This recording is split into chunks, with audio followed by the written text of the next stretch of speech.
Sejam todos bem-vindos.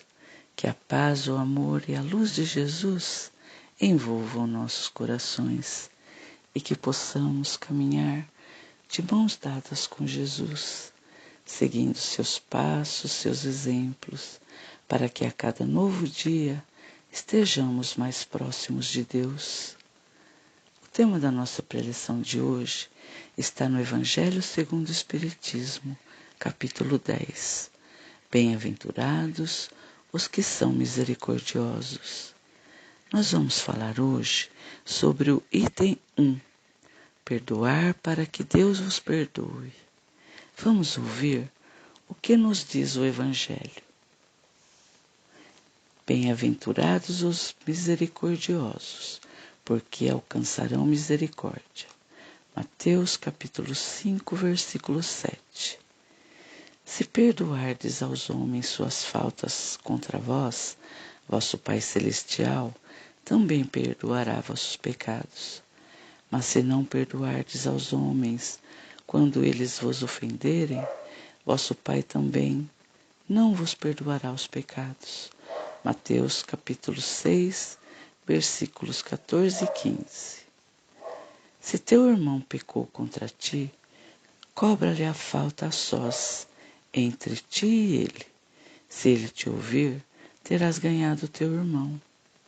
Então, aproximando-se Pedro, disse-lhe: Senhor, quantas vezes perdoarei a meu irmão quando tiver pecado contra mim?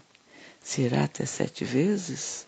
Jesus lhe respondeu: Eu não vos digo 7 vezes, mas até 70 vezes 7. Mateus capítulo 28, versículos 15, 21 e 22.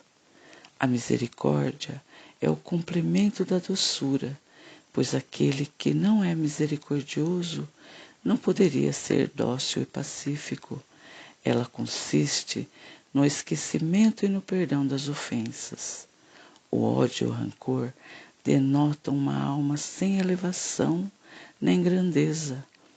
O esquecimento das ofensas é próprio da alma elevada, que está acima dos golpes que poderiam ser desferidos contra ela. Uma é sempre ansiosa, de uma suscetibilidade desconfiada e cheia de fel. A outra é calma, cheia de mansuetude e caridade. Infeliz daquele que diz: Eu nunca perdoarei. Pois se não for condenado pelos homens, certamente o será por Deus. Com que direito reclamaria o perdão de suas próprias faltas, se ele mesmo não perdoa as dos outros? Jesus nos ensina que a misericórdia não deve ter limites, quando diz que se perdoe a seu irmão não 7 vezes, mas 70 vezes 7. Mas há 2 maneiras bem diferentes de perdoar. Uma grande, nobre, verdadeiramente generosa, sem segunda intenção, que delicadamente poupa o amor próprio e a suscetibilidade do adversário, mesmo sendo ele quem está de todo errado. A segunda, pela qual o ofendido ou aquele que julga sê-lo impõe ao outro condições humilhantes. Ele faz sentir o peso de um perdão que irrita em vez de acalmar. Se ele estende a mão, não é com benevolência, mas com ostentação, para poder dizer a todo mundo: Vede como sou generoso. Em tais circunstâncias, é impossível que a reconciliação seja sincera de ambas as partes. Não é aí que está a generosidade. Esta é uma maneira de satisfazer o orgulho. Em toda contenda, aquele que se mostra mais conciliador, que prova maior desinteresse, caridade e verdadeira grandeza de alma, este sempre contará com a simpatia das pessoas imparciais. Bem, meus queridos irmãos, nós estamos aqui juntos para vivenciarmos os ensinamentos de Jesus, a essência viva do Cristo, nessa nova oportunidade, unidos no mesmo ideal de nos renovarmos interiormente.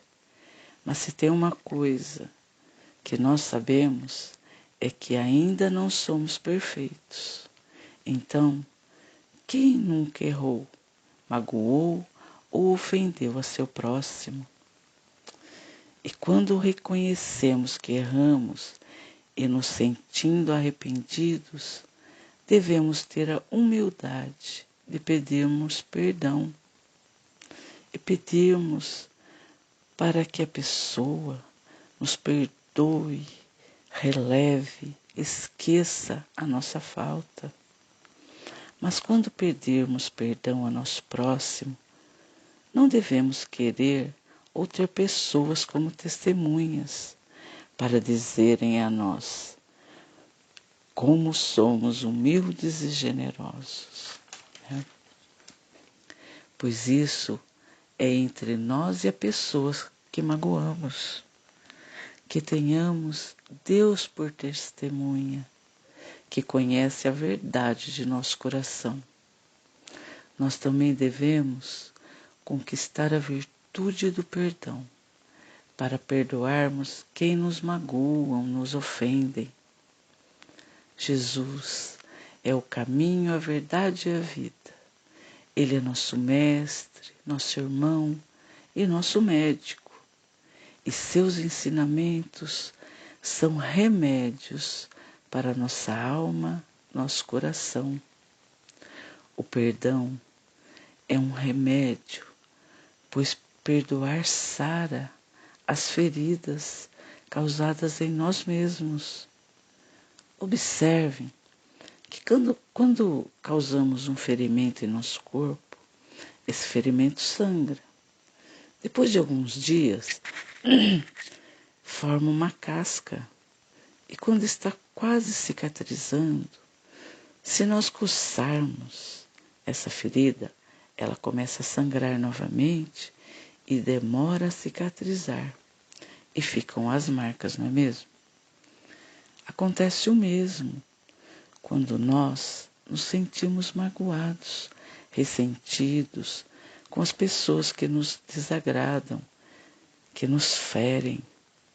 Com o passar do tempo, essa mágoa, esse ressentimento podem até irem se amenizando, cicatrizando, mas basta que vejamos a pessoa para que lembremos o quanto ainda estamos magoados e a ferida do ressentimento começa a sangrar novamente. E por que isso acontece? Porque falta perdoar de coração, esquecer as ofensas, passar uma borracha para sarar, curar essa ferida. O rancor é para nós como um veneno que tomamos esperando que o outro que nos ofendeu seja envenenado. Mas o primeiro a sentir os efeitos desse veneno somos nós mesmos, pois tudo que sentimos em nossa alma e nosso coração se reflete em nosso corpo físico, que adoece. Agora, vamos refletir. Quando o nosso próximo nos magoa, é porque ele feriu algum sentimento que existe em nós. Ele feriu nosso orgulho, feriu nossa vaidade e feriu nosso egoísmo. Quantos há no mundo que se acham o dono da verdade, que seu ponto de vista é o correto, que se sentem superior ao outro, e se o outro faz ou diz algo que o coloque na mesma posição que ele não aceita e ainda pensa, quem ele pensa que é para agir assim comigo? Não é? Há também aquele que só o que interessa a ele é importante. Não se importa com os interesses do outro.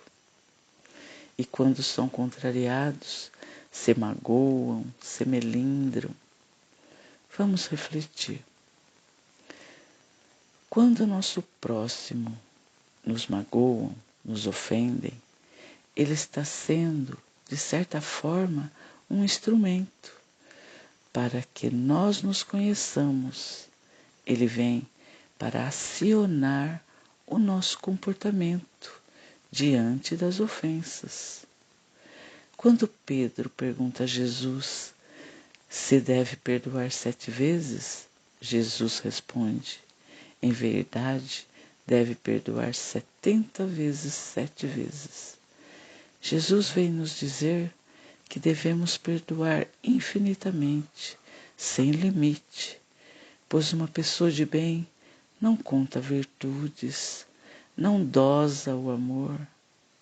O perdão é um ato de amor, e a nossa maior conquista é de não nos magoarmos facilmente, é estarmos sempre elevados acima das ofensas.